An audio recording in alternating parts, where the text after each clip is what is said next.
우리가 주일에 지금까지 살펴본 내용을 좀 생각해 보면 정말 좀처럼 가까워질 수 없었던 예루살렘 교회와 이방인 교회가 하나됨을 이루었습니다. 진리는 변함이 없죠. 구원의 기준은 하나입니다. 오직 예수 그리스도예요. 그런데 예루살렘 교회에 있던 바리새파 사람들이 그 기준을 좀 흐트러뜨렸죠. 할례를 받아야 되고 율법을 지켜야 구원을 받을 수 있다. 한마디로 이방인들은 유대인이 되어야 합니다 라고 하는 주장을 제기를 했었으나, 베드로가 경험한 환상의 사건, 또 바울과 바나바가 이방 지역에서 복음을 전하면서 하나님이 보여주신 표적과 기사, 그리고 마지막 예루살렘의 담임 목사를 할까요? 대표였던 야고보가 전하는 오래전 선지자로부터 하나님이 모든 걸 일치하게 하셨습니다 라고 하는 내용을 듣고 모든 사람들이 오직 예수님만 구원이시다 라고 하는 의견에 일치를 보게 됐습니다. 그 결론을 편지로 써서 이방인 교회에 보냈고, 이방에 있는 많은 교회들이 그 편지의 내용을 읽어보면서 마음의 위로와 기쁨을 얻었습니다. 여러분, 구원받은 사람들에게 있어서 가장 큰 기쁨은 말 그대로 구원이에요. 우리는 구원받은 것이 가장 큰 기쁨입니다. 또 한 가지 기쁨이 있다면 함께 구원받은 사람들이 주의 공동체로 하나됨을 이루는 것. 여러분, 이게 매우 기쁜 일입니다. 여러분, 같은 구원의 길을 간다고 하는 것이요, 정말 놀라운 일이고 기쁜 일이에요. 여러분, 세상 사람들이 아무리 여러분 잘해주시고 뭐 도움이 되고 뭔가 위로해 주는 것 같아도요, 결국엔 그들과 헤어질 수밖에 없어요.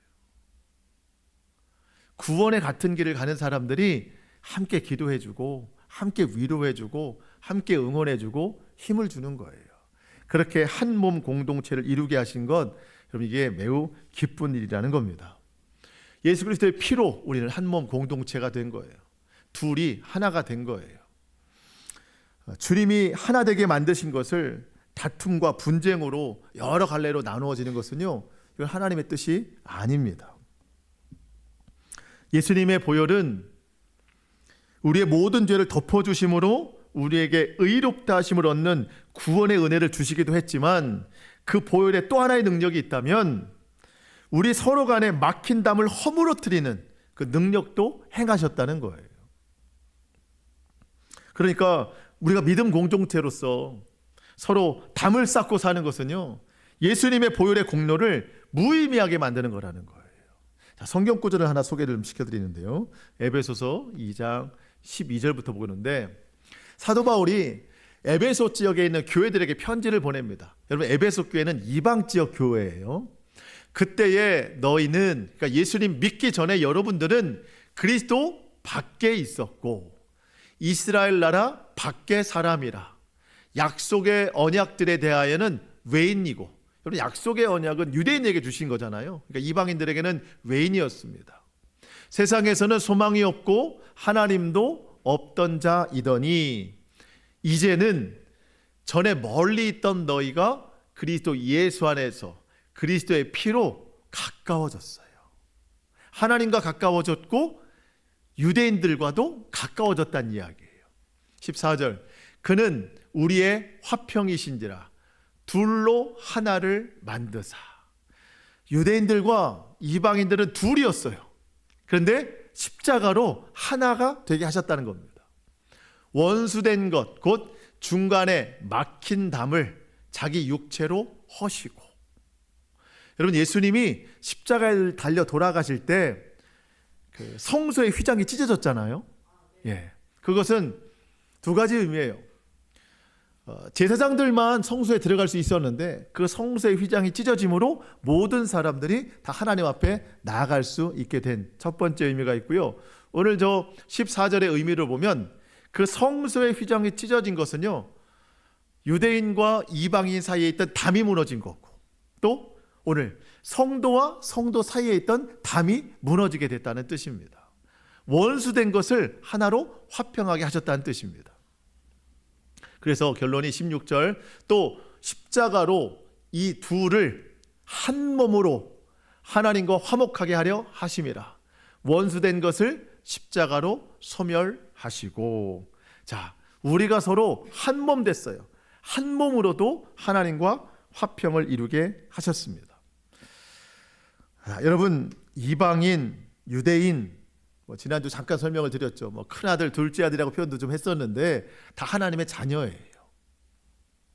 둘이 될 수 없습니다. 여러분, 둘이 되게 하는 건 누가 하는 짓이에요? 마귀가 하는 짓이에요. 원수가 하는 짓이에요. 둘 사이에 담을 세웠다고 아까 표현하잖아요. 담을 세웠다. 사단이 견고하게 쌓아놓은 그 담을 예수님이 십자가로 다 허물어뜨리셨습니다. 이제는 우리가 사단이 다시 담을 쌓는 일을 허용하면 안 되는 거예요. 주님이 무너뜨리신 그 담을 사단은 계속해서 쌓으려고 한다는 거예요. 에베소서 4장 27절에 마귀에게 틈을 두지 말라. 마귀가 담을 쌓게 틈을 두지 말라. 저는 이 틈에다가 일이라는 단어를 좀 넣고 싶더라고요. 그 마귀에게 뭘 주지 말라? 일을 주지 말라. 틈을 두지 말라는 일을 두지 말라. 마귀는 뭐 하는 사람이에요? 담 쌓는 사람은 아니죠. 마귀는 담 쌓는 존재예요. 그러니까 마귀의 직업이 뭔가 했더니 건설업이에요. 담 쌓는 존재예요. 마귀에게 일이 있어야 돼요? 없어야 돼요? 없어야 됩니다. 요즘 제가 어디 가보면은 요즘 일이 없어요. 그런데 참 마음이 안타깝죠. 근데 우리는 그 소리를 누구한테 들어야 돼요? 마귀한테 들어야 돼요. 요즘 일이 없어. 아니 어디 교회 가가지고 성도들끼리 좀 담을 쌓게 하려고 그랬더니 그 교회는 안 돼. 일이 없어. 어느 교회 어느 가정 가가지고 그 가정 가면 다 그냥 부모 자식 형제끼리 담을 쌓으려고 그랬는데 그 가정은 안 돼. 일이 없어. 어느 성도 어느 권사 누구 집사 찾아가가지고 마음속에 세상을 담짓고 막 담 쌓으려고 했는데 그 사람은 안 되더라고. 그 사람은 일이 없어. 여러분, 그 마귀를 실업자 되게 만드는 게 믿음 좋은 사람이에요. 마귀에게 일이 없어야 돼요. 근데 오늘날 마귀가 얼마나 일이 많은지 교회마다 일이 많대요.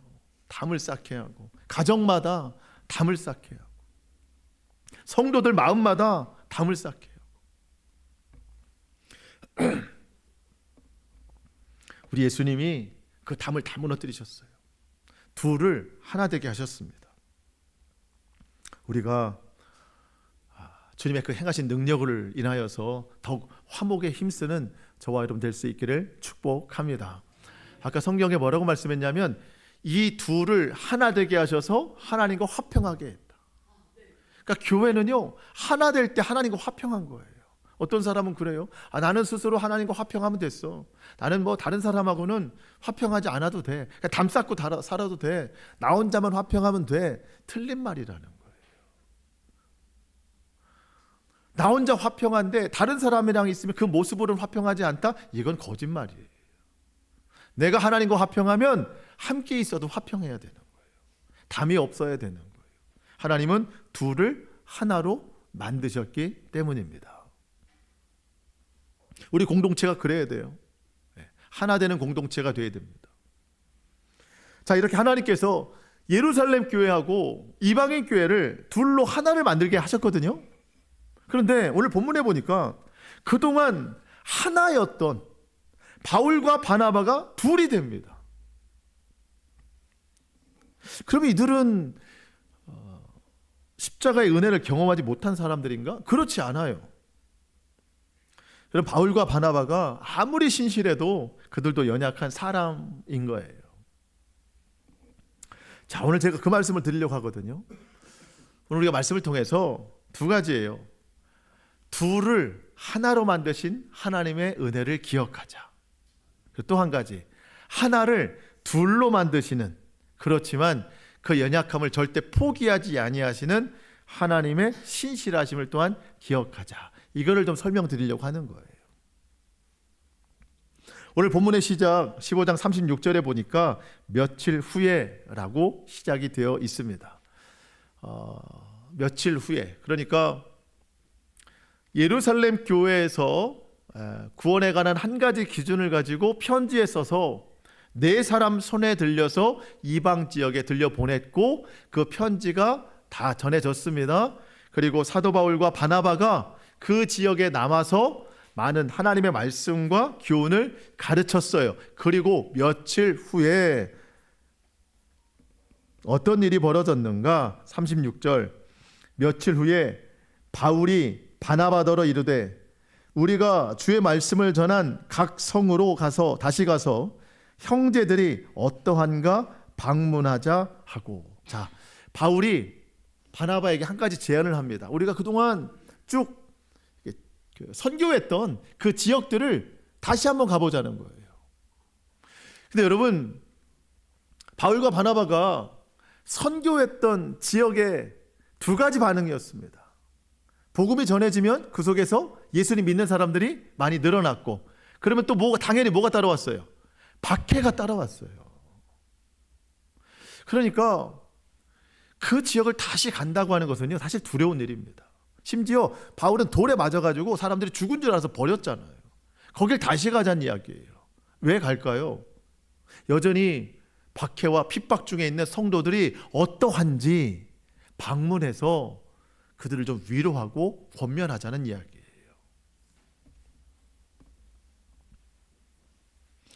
바울과 바나바는 이 의견에는 서로 동의가 됐어요.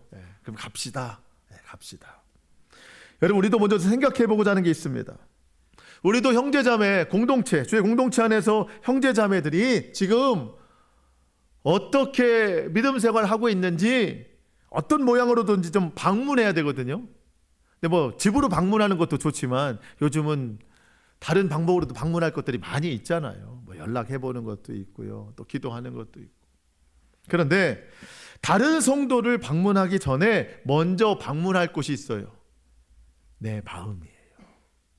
내 마음을 스스로 점검해 봐야 돼요. 여러분, 내가 건강해야 다른 사람도 챙길 수 있을 거 아니에요. 내가 영적으로 병들어 있는데 그렇게 마음으로 병들어 있으면 남을 돌볼 생각도 못하죠, 사실은. 근데 뭔가 책임감으로라도 그렇게 하려고 하는데 사실 건강한 돌봄이 되지 않죠. 건강한 방문이 되지 않아요. 그래서 여러분, 남을 방문하기 전에 늘 내 마음이 어떤지 내 마음을 스스로 방문해 보자. 내 마음을 점검해 봐야 된다는 겁니다. 사도 바울이 이렇게 지나온 도시들을 다시 가면서 성도들이 어떠한가 방문하고 또 새로운 지역에 가서 복음을 전하고 이런 일들을 기쁘게 여겼거든요. 근데 그 마음속에, 사도 바울 마음속에 한 가지 두려움이 있었어요. 그게 뭐냐면, 다른 사람들은 내가 이렇게 방문도 하고 복음도 전하면서 내 마음을 스스로 방문하지 못해서 내가 구원에서 멀어질까 두렵다는 거예요. 자, 고린도전서 9장 27절입니다. 한번 같이 읽어볼까요? 시작. 내가 내 몸을 쳐 복종하게 함은 내가 남에게 전파한 후에 자신이 도리어 버림을 당할까 두려워함이로다. 아멘. 저도 개인적으로 이 구절이 참 두려운 말씀이에요. 저도 여러분들에게 말씀을 전하지만 여러분들에게 말씀을 전했는데 결국 제가 버림당할까 저도 두려운 거예요. 그래서 저도 날마다 제 믿음을 점검합니다. 여러분, 나중에 우리가 천국문 앞에서 주여 주여 하는 사람들이 될 수 있거든요. 내 믿음을 보자 해서 믿음을 꺼내놨어요. 근데 왜 천국을 못 들어갔나? 살아있는 믿음인 줄 알았는데 믿음이 언제 죽었는지 죽어있는 믿음이에요. 점검을 안 해보니까 살아인 줄만 알았는데 그 앞에서 죽어있는 믿음을 보게 될 수도 있다는 거예요. 그렇기 때문에 우리의 믿음이 살아있는지 죽었는지 날마다 점검해야 된다는 겁니다. 그래서 내 믿음이 건강해야 다른 사람이 어떠한지 방문해보고 권면도 할 수 있다는 거예요. 여러분, 주일은 정기 점검의 날이에요. 우리 믿음.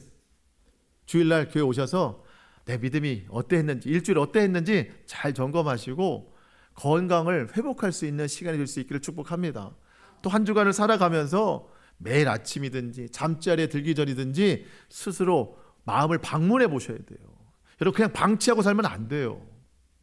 어느 날 믿음이 없어져도 아무렇지 않게 살아갈 날이 올지도 몰라요. 무뎌지면. 여러분 지혜로운 자는 무엇이 중요한지를 알고 그것을 지켜내는 사람이 지혜로운 자예요. 자, 그럼 미련한 자는요? 중요한 것이 무엇인지를 모르는 사람이 미련한 자가 아니에요. 그 사람은 무지한 자예요. 미련한 자는 중요한 것이 무엇인지를 알면서도 지키지 않는 자가 미련한 자예요. 여러분 우리에게 제일 중요한 분은 누구예요? 예수님이시잖아요. 아멘이시죠? 중요한 분이 예수님이라는 걸 알면서도 그분을 마음에 지키지 않으면 미련한 자예요. 슬기로운 자는 중요한 걸 알고 마음에 모시고 그날을 준비하는 사람이에요. 근데 미련한 자는 알기는 알지만 기름을 준비 못한 다섯 처녀처럼 알면서 지키지 못하는 자예요. 여러분 우리 미련하게 살지 않기를 축복합니다. 정말 지혜롭게 살아야 돼요. 중요한 걸 지키고 살아야 돼요. 내 마음 지켜야 베드로의 고백처럼 내게 있는 것을 내게 주노니 나사렛 예수의 이름으로 일어나 걸어라. 나부터 일어나야죠. 나부터. 그래야 그 힘을 가지고 주저앉은 성도들을 이렇게 세우는, 이렇게 권면도 하고 방문하는 성도가 되어야 되겠습니다. 자, 이렇게 바울과 바나바가 지나온 지역들을 다시 찾아가자, 형제들을 방문하자 동의가 됐어요. 그런데 그 다음 대사에서 문제가 생겼습니다. 37절입니다. 바나바는 마가라 하는 요한도 데리고 가고자 하나, 38절, 바울은 밤빌리아에서 자기들을 떠나 함께 일하러 가지 않은, 그러니까 주의 복음을 전하러 가지 않은 그 사람을 데리고 가는 것이 옳지 않다 하여 39절 서로 심히 다투어 피차 갈라서니, 바나바는 마가를 데리고 배 타고 구브로로 가고 바울은 실라를 택한 후에 형제들에게 주의 은혜에 부탁함을 받고 떠나 수리아와 길리기아로 다니며 교회들을 견고하게 하니라. 나 마가를 데리고 갑시다 라고 하는 바나바의 제안에 제동이 걸렸습니다. 바나바는 데리고 가자는 거예요. 근데 바울은 안 된다는 겁니다. 왜? 1차 선교여행 시작할 때 마가가 같이 출발했는데 첫 번째 장소에서 집에 도망간 거예요. 자, 13장 13절에 보면은요, 바울과 및 동행하는 사람들이 바보에서 배 타고 밤빌리아에 있는 버가에 이르니 요한, 이 요한의 이름이 마가입니다. 마가 요한은 그들에게서 떠나 예루살렘 자기 집으로 돌아갔어요. 아마 힘들어서 돌아갔을 것 같아요. 그러니까 바울은 그런 거예요. 아니, 시작도 하기 전에 돌아간 사람을 다시 데리고 가면 우리 선교 사역에 지장이 있습니다. 우리가 지나온 그 이방인 지역들을 다시 가서 고통받고 있는 그들을 위로하려고 하는 건데, 마가가 다시 갔다가 중간에 또 포기하고 집에 가면 그들에게 힘이 되겠냐는 거예요. 그러니까 아예 처음부터 그를 데리고 가면 안 된다는 겁니다. 근데 바나바는 입장이 달랐어요. 물론 마가가 바나바의 조카예요. 삼촌이라고 부르는 거죠. 근데 바나바의 이름의 뜻이 위로의 아들이라는 뜻입니다. 성품이 좀 좋았나 봐요. 그래서 바나바는 그런 주장인 거예요. 그래, 한번 그때 그렇게 잘못하고 실수를 했지만 누구나 한번 실수하고 잘못할 수 있지 않는가. 기회를 줘야지. 우리가 언제까지 두 사람이 선교 사역을 감당할 수 있겠는가. 사람을 길러내야지. 선교사를 길러내야지. 그러니까 우리는 함께 가서 거기가 또 배우고 또 노력하고 또 결단하고 같이 어려움을 헤쳐나가야지. 그래야 그 사람이 성장하지. 한번 실수했다고 그냥 포기해버리면은 누가 나중에 선교사가 될 수 있겠는가. 이 두 의견이 맞닿은 거예요. 여러분 어떻게 하시겠어요? 데리고 가시겠어요? 놓고 가시겠어요? 바나바의 입장에서 보면 바울이 너무 냉정한 사람이에요. 기회도 안 주는 사람이에요. 바울의 입장에서 보면 아니 지금 당장 고난당하는 성도들에게 힘을 주러 가야 되는데 또 그런 일이 있으면 얼마나 그들이 힘을 빠지겠는가. 바나바처럼 우유부단하면 안 돼 라고 생각할지 몰라요. 여러분 눈빛을 보니까 바울의 입장인지 바나바의 입장인지 다 나와요. 지금 나는 바나바 같은 사람인데, 아니요 나는 바울과 같은 사람인데, 다 달라요. 이렇게 성경에 보니까 이 일로 서로 심히 다투고 갈라섰대요. 참 이해가 안 되는 거예요.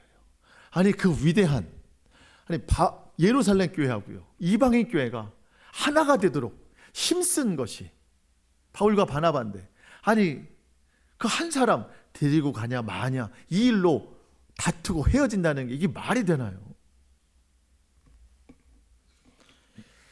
근데 여러분 이렇게 둘이 싸우고 나서 갈라지고 나서 놀라운 결과가 일어났어요.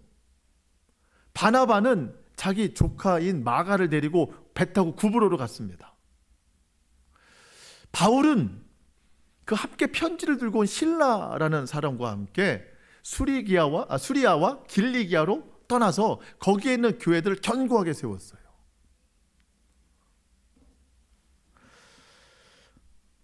누가 하신 거예요? 하나님이 하신 거예요. 그동안 바울과 바나바가 한 길로 갔다면 이제는 확장시켜서 두 길로 가게 하셔서 하나님 나라의 지경을 넓히신 거예요. 여러분 하나님은 계획이 다 있으세요. 하나님 나라 확장에 계획이 다 있으세요. 아무리 바나바 바울이 영향력이 있어서 둘이 싸워도 하나님이 하시는 일을 막을 수 없는 거예요. 둘이 이렇게 싸워서 갈라지잖아요. 더 이상 바나바는 나오진 않아요. 이제 바울의 여정이 시작됩니다. 근데 여러분 둘이 평생 원수로 지냈을까요? 아닙니다. 나중엔 화해를 해요. 화해를 하고 바울이 이렇게 마가를 막 미워하는 듯 하잖아요. 근데 바울의 그 말년에 마지막 감옥에 있어서 디모데한테 편지를 쓰는데 누가 제일 보고 싶다 그러면 마가가 보고 싶다. 마가가 보고 싶다. 그는 나의 동역자다. 화해를 이루고요 한 마음이 되는 거예요. 그리고 여러분 마가가 이때 바나바와 함께 출발해서 가서 믿음이 성장하는 거예요. 선교 사역을 감당하는 거예요. 결국 복음서까지 쓰잖아요. 마가복음.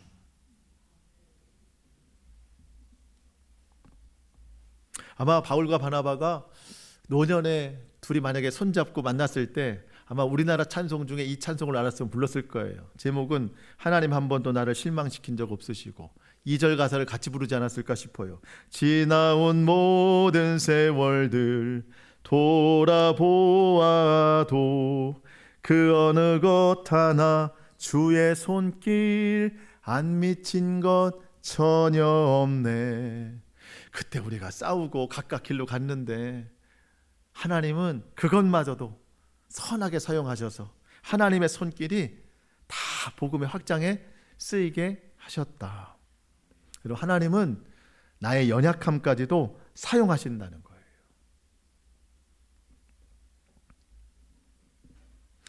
예수님께서 십자가로 우리를 하나로 만들어 주셨잖아요. 그런데 우리의 부족함과 연약함으로 둘이 될 때가 있거든요. 근데 하나님께서는 그 일로도 하나님 나라 확장에 사용하신다는 거예요. 그런데 여러분 분명한 것은 그렇다고 해서 다툼이나 갈라섬이 정당하다는 이야기는 아닙니다. 우리가 이 말씀을 통해서 두 가지를 좀 기억하고 싶은데요.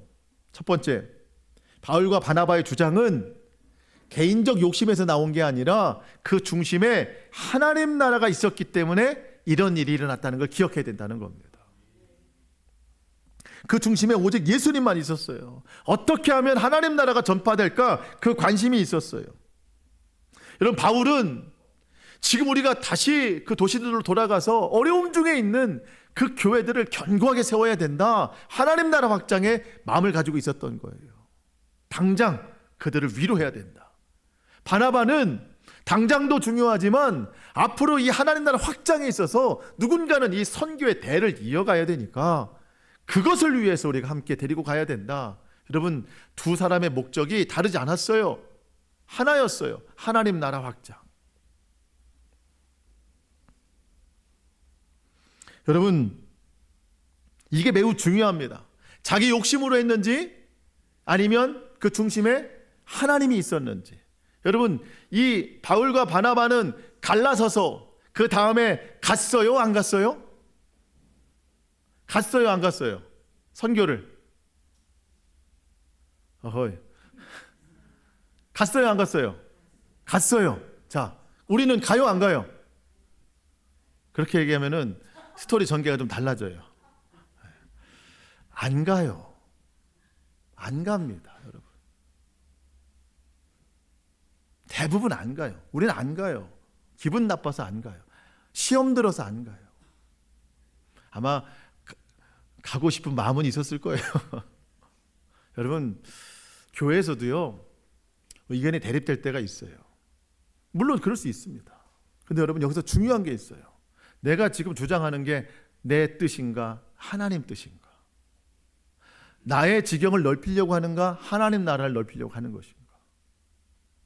여러분, 정말 하나님 나라를 위해서 내 마음의 중심이 하나님이 있어서 내가 이것을 주장하고, 상대편의 누군가도 하나님을 위해서 주장하고 있다면요, 서로 인정이 되는 거예요. 하나님은 그 둘을 사용하시는 거예요. 그러면서 내가 주장했고 누군가 주장했던 일을 서로 해나가요. 근데 우리는 서로 의견이 대립되면 안 해요. 예배 안 나와요. 섬김의 자리에 빠져요. 근거가 어디 있어서 그래요? 내 주장했던 거예요. 중심이 하나님 나라에 있었으면요, 합니다, 갑니다, 나옵니다. 다 나와요. 하나님을 위해서 하는 거니까. 근데 보통 교회는요, 안 나와요. 안 가요. 안 해요. 왜 그래요? 자기 주장 펼쳤기 때문이에요. 그리고 꼭 기억해야 됩니다.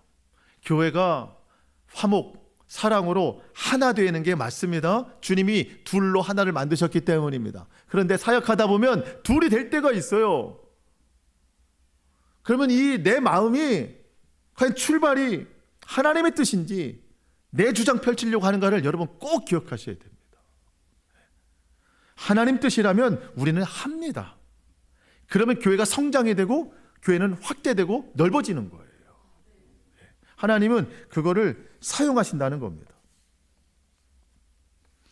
여러분, 그 일로 멈춰지게 하고 담을 쌓게 하는 건 마귀가 하는 일이에요.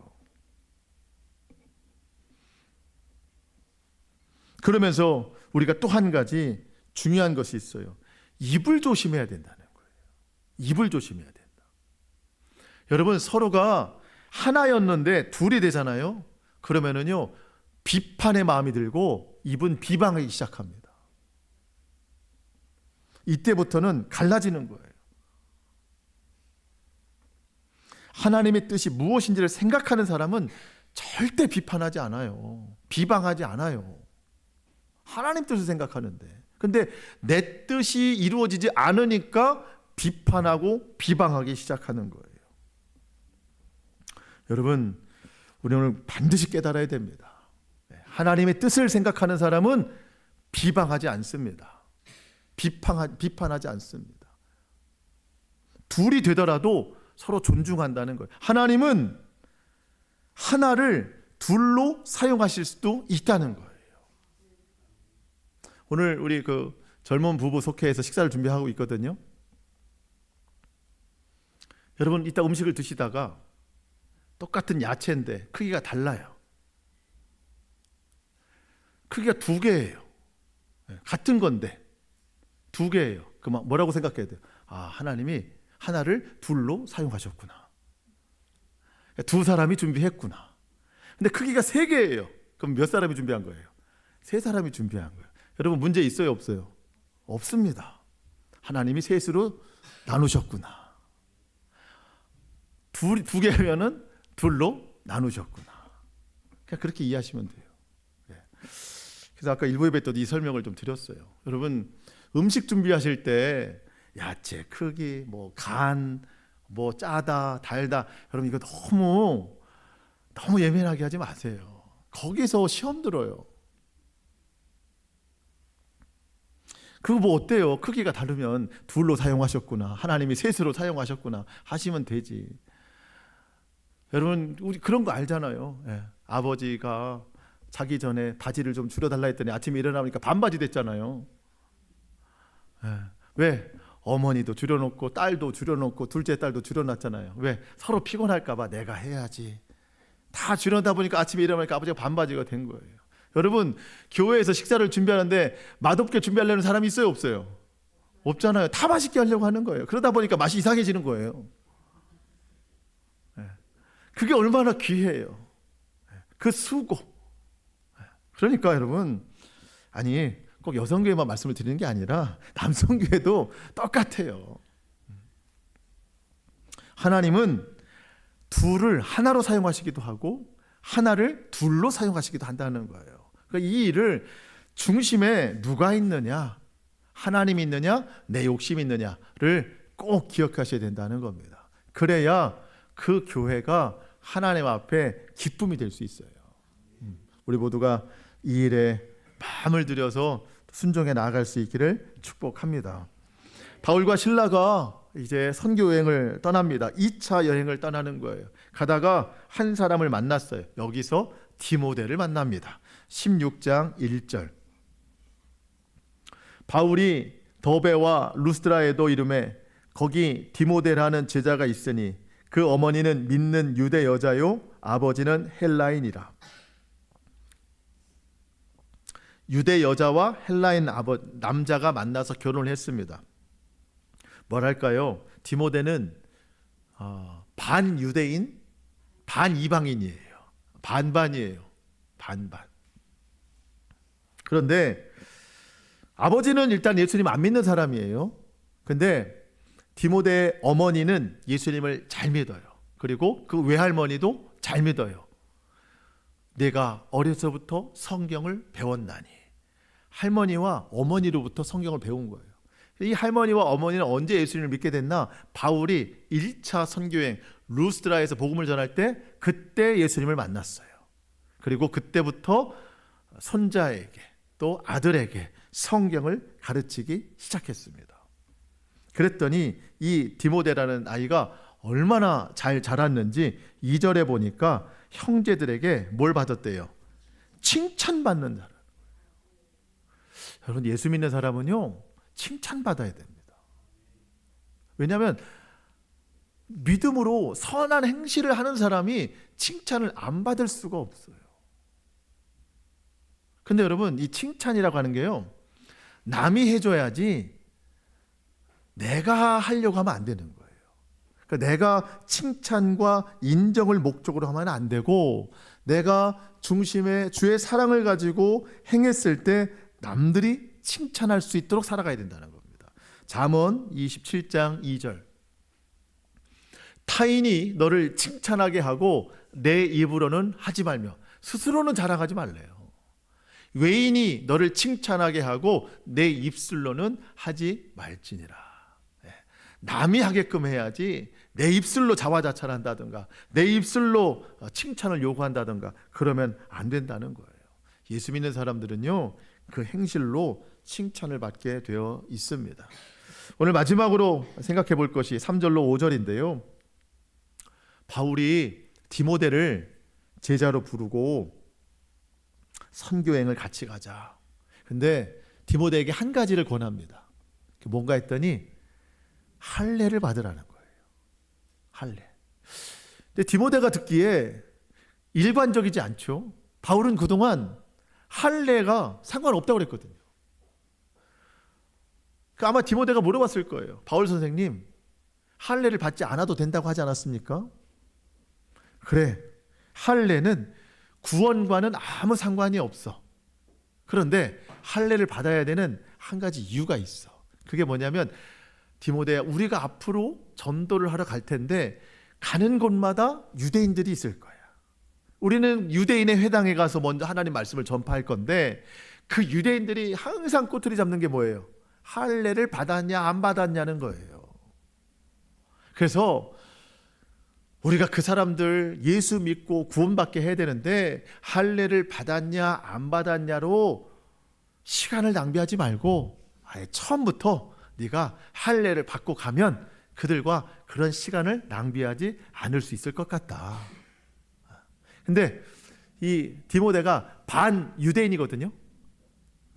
만약 디모데가 완전 이방인이었으면 할례를 받고 가면 그봐 구원이 할례 있잖아라고 사람들이 반박할 텐데, 이가 반은 유대인이기 때문에 유대인 자격으로 할례를 받고 왔다고 하면 아무 말이 없어요.